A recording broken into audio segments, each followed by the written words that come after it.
Hey everybody, it's Charlie from Daily Motor, and today we've got a quick drive review opportunity on a 2015 BMW X3 xDrive35i. Now the main reason I'm driving this car is because I wanted to do a little bit of a used car sound system evaluation. This has the 16 speaker Harman Kardon system, and a lot of people have been interested in what are these kind of mid-20-teen audio systems like compared to some of the newer ones. So if you do want to see that video, check the link below. We've got the dedicated sound system review. However, the car was interesting enough that I wanted to squeeze in a little bit of a drive review as well. And the reason I even have access to this car is because of my buddy Eric over at OC Car Source. He's a car broker, and essentially what he does is he takes the difficulty of buying either a new or a used vehicle out of the equation.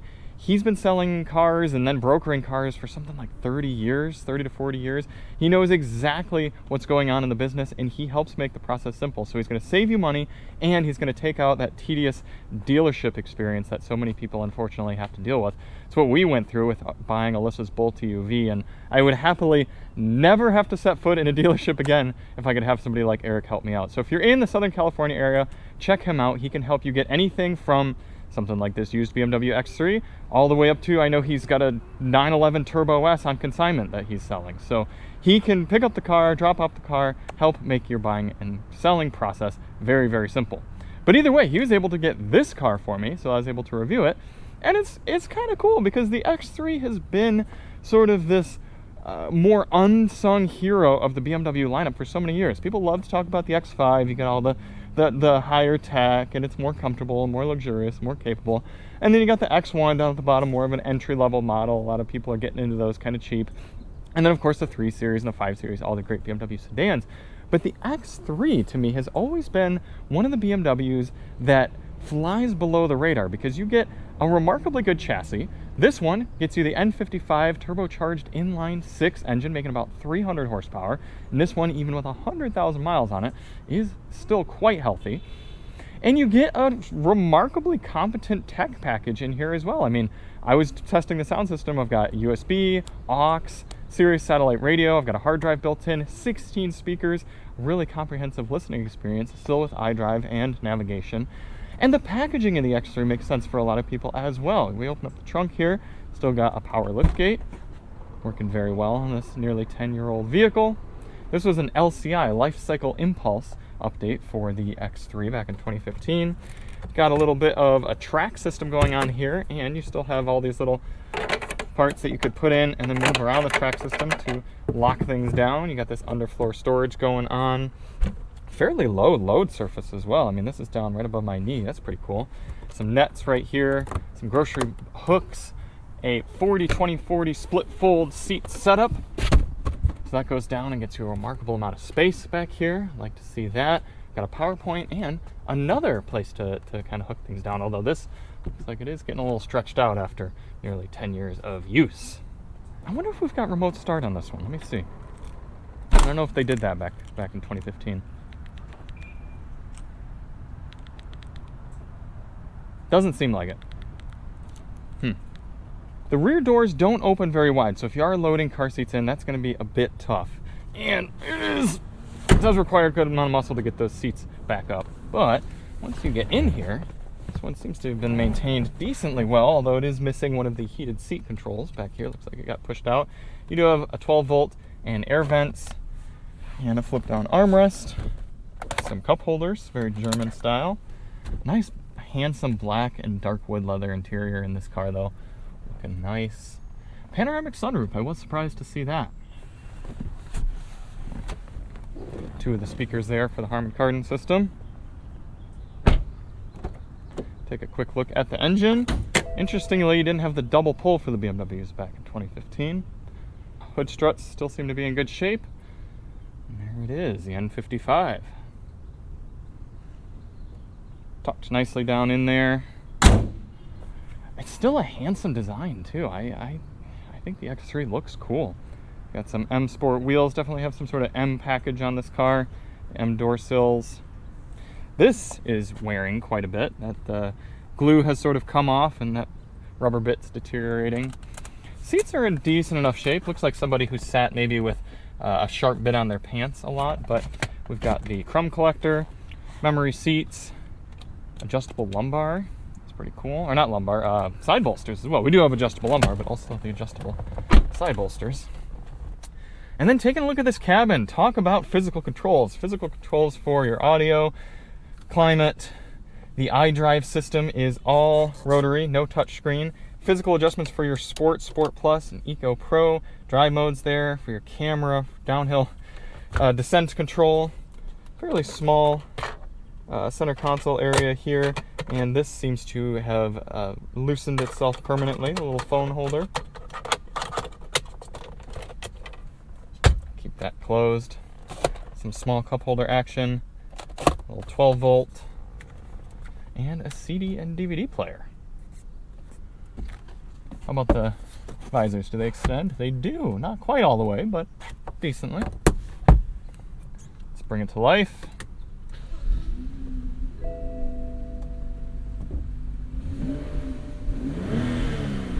Yes. And we have a remarkable amount of fairly modern technology as well. It's starting to feel like a car like this is old, but you're still getting a head-up display. You're getting this infotainment system that, again, is all handled through there. Getting some handsome gauges, that's for sure. Big, chunky BMW steering wheel. Nice wood grain there, much better than having piano black, that's for sure. So let's go for a little drive.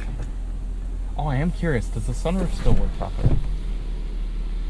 Oh, well, we definitely have some stripping there that is not how it was from the factory. Okay, all right. I'm just happy it closed properly. Taking a look at our camera. Still higher resolution camera than you're gonna get in a 2023 Tacoma.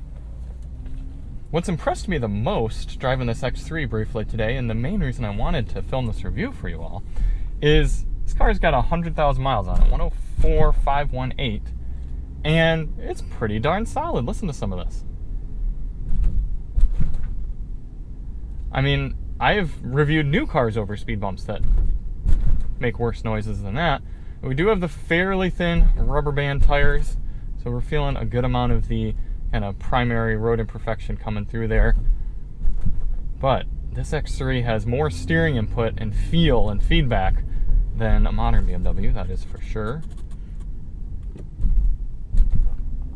And we're still working with one of our favorite 8-speed automatic transmissions, and what that means is when I'm coming away from a stop and then coming back to a stop here, I'm not feeling any shifts. It's still a very smooth and progressive acceleration. And this is smoother than the brand new Mercedes GLB that I have right now, because they thought it was a good idea to put a dual clutch in that car.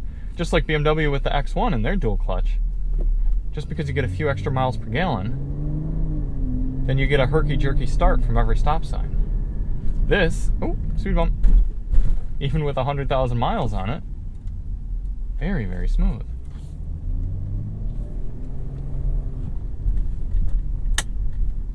Ooh, some of our buttons are getting a little tired, having to break through a few years of wear here. Automatic stop start in this 2015 model. So I've got my foot on the brake and the engine has shut off.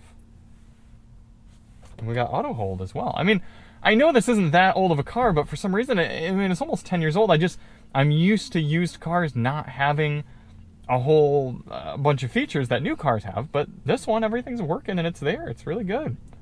And even though we do have all that tech, there's something about the X3 that gives me the feeling that, yes, it has a good amount of technology, but it doesn't have so much bleeding edge technology from the day like an X5 or a 7 Series, where everything's going to be broken here and obsolete. It's even in 2024, the elements of this car all work, and aside from not having Apple CarPlay and Android Auto, there's nothing in here that I feel like I'm lacking compared to a new vehicle.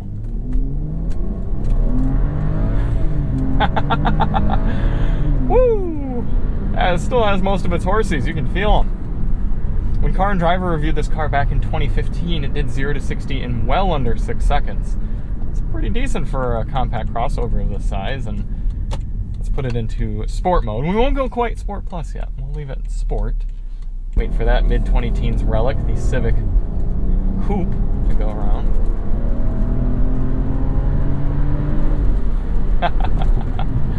Now, I am getting a good amount of interior squeakage and not quite rattle, but you hear all those little bits inside the car kind of flexing and moving. The plastics are making themselves known.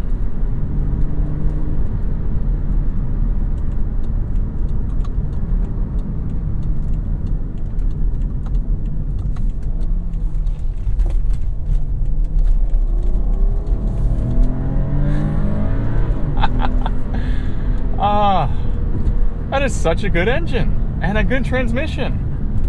That's fantastic.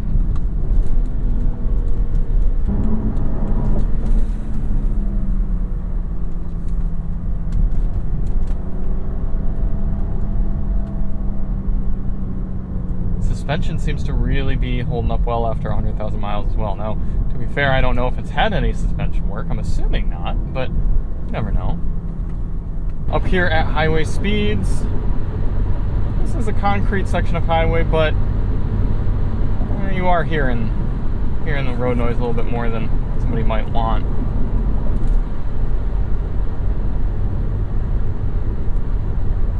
(2,000 RPM at 70).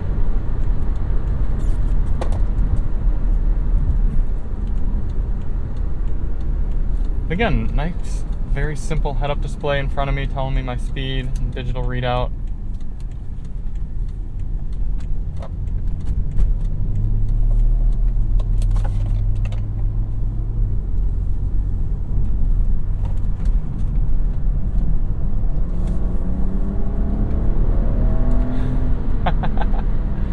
Huh.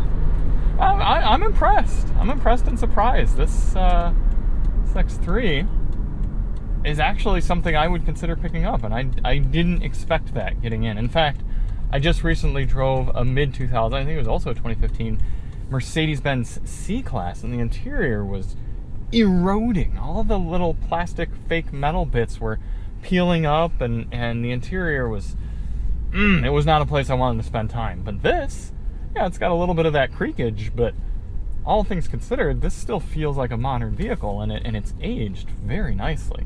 In fact, there are many elements of this interior that I prefer over modern BMWs. This era of BMW does have the one-touch blinker, though, that you got to get used to, so that is something to consider.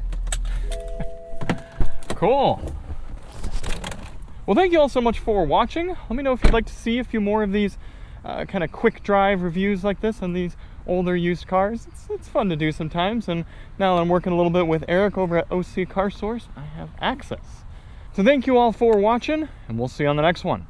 I'm Charlie from Daily Motor, and as always, drive on.